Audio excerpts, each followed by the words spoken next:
Muling lumakas ang bagyong si Verbena at patuloy na nagdudulot ng pag-ulan sa buong Palawan at ilang bahagi ng Occidental Mindoro.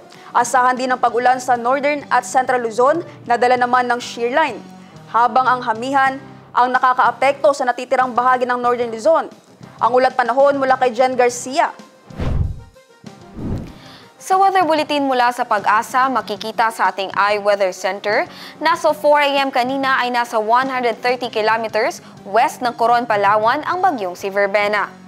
Ayon sa Weather Bureau ay muli itong lumakas at naging tropical storm na as of 8 a.m. kanina na kumikilos west-northwestward sa bilis na 25 kilometers per hour.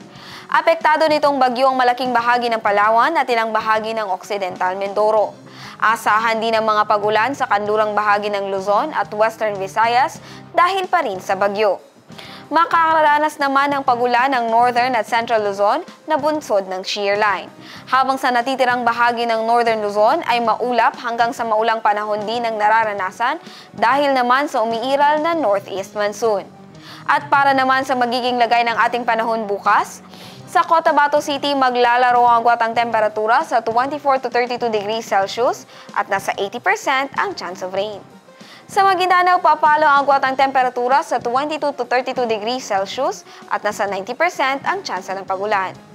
Sa Cotabato Province, maglalaro sa 22 to 31 degrees Celsius ang agwatang temperatura at 80% ang chance ng uulan.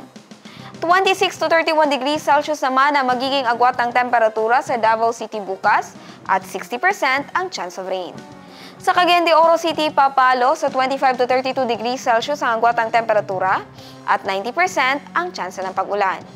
25 to 31 degrees Celsius ang inaasahang magiging agwatang temperatura sa Zamboanga City bukas at 30% ang chance ng uulan.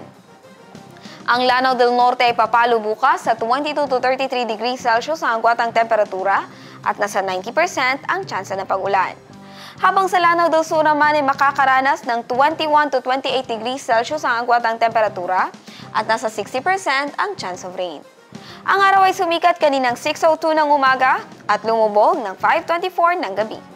At yan ang latest mula sa ating iWeather Center. Jen Garcia, iMinds, Philippines.